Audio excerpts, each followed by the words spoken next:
SIR আবহে ফের রাজ্যে আসছেন ডেপুটি নির্বাচন কমিশনার। 30শে ডিসেম্বর রাজ্যে আসছেন ডেপুটি নির্বাচন কমিশনার জ্ঞানেশ ভারতী। শুনানির কাজ খতিয়ে দেখবেন ডেপুটি নির্বাচন কমিশনার।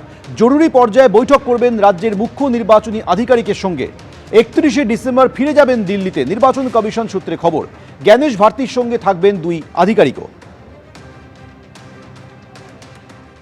হয় তালিকা সামনে আনুন, নইলে নির্বাচন কমিশনের অফিস ঘেরাও হবে। ঠিক এভাবেই এসআইআর শুরুর দিনই হুঙ্কার দিলেন তৃণমূলের সর্বভারতীয় সাধারণ সম্পাদক অভিষেক বন্দ্যোপাধ্যায়। এসআইআর শুনানি শুরু হতেই 31 তারিখ আমি দিল্লি যাব, মুখ্য নির্বাচন কমিশনারের সঙ্গে দেখা করব। আমরা 31 তারিখ সময়সীমা বেঁধে দিয়ে আসবো কমিশনে। তালিকা প্রকাশ করুন, না হলে বাংলার মানুষের কাছে কান ধরে ক্ষমা চান। আক্রমণ তৃণমূলের সর্বভারতীয় সাধারণ সম্পাদক অভিষেক বন্দ্যোপাধ্যায়।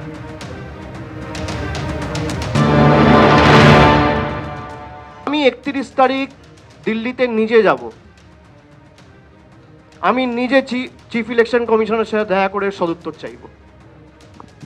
আপনার যদি উদ্দেশ্য সঠিক থাকে আর লোকাবার কিছু না থাকে, আপনি লিস্ট রিলিজ করবেন।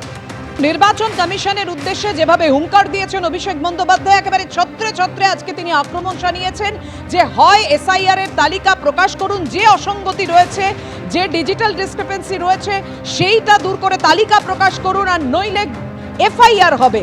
বাংলার মানুষ এফআইআর করে পাল্টা জবাব দেবে। আপনি এসআইআর করে বাংলা দখল করতে চেয়েছেন, লজিক্যাল ডিসক্রিপেন্সির তথ্য কমিশনকে প্রকাশ করতে হবে। কিসের ভিত্তিতে এই অসঙ্গতি আমরা জানতে চাই। আমরা দিল্লিতে যাব, হুঁশিয়ারি অভিষেক বন্দ্যোপাধ্যায়।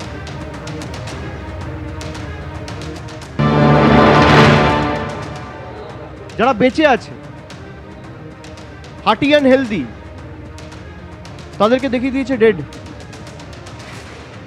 এই দায় কার? কেন ইলেকশন কমিশনের বিরুদ্ধে এফআইআর হবে না? আপনি এসআইআর করে বাংলা দখল করতে চেয়েছেন, মানুষ এফআইআর করে আপনার বিরুদ্ধে গণতান্ত্রিকভাবে জবাব দেবে। ওটা কিসের বেসিসে? আপনার কাছে যদি জাদুকাঠি থাকে যে আপনি 7 কোটি ডেটা 1 ঘন্টার মধ্যে দেখে আপনি রিলিজ করে দিচ্ছেন যে লজিক্যাল ডিসক্রিপেন্সি রয়েছে, কি জাদুকাঠি রয়েছে আপনার কাছে? আমরা তো জানতে চাই কিসের বেসিসে।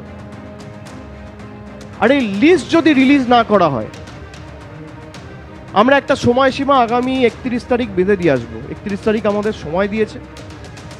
আমরা দিল্লিতে ইলেকশন কমিশনের অফিসে যাব, নির্বাচন সদনে গিয়ে আমাদের যা বলার বলবো।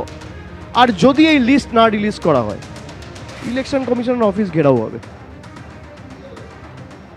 লজিক্যাল ডিসক্রিপেন্সির ডেটা ইলেকশন কমিশনকে রিলিজ করতে হবে। হয় আপনি রিলিজ করুন, নইলে বাংলার মানুষের কাছে কান ধরে ক্ষমা চান। দুটোর মধ্যে একটা করুন।